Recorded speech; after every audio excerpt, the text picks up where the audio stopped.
Hello, in this video I'm gonna show you how to log out of your Google account on Google Pixel 9 Pro XL.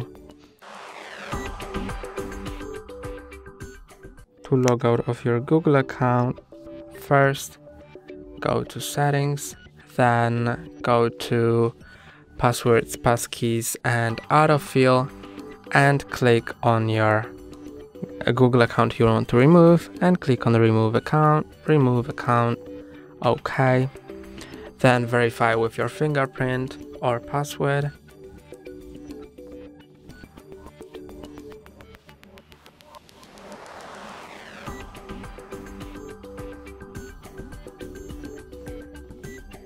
And that's all for today. Don't forget to like and subscribe. See you next time.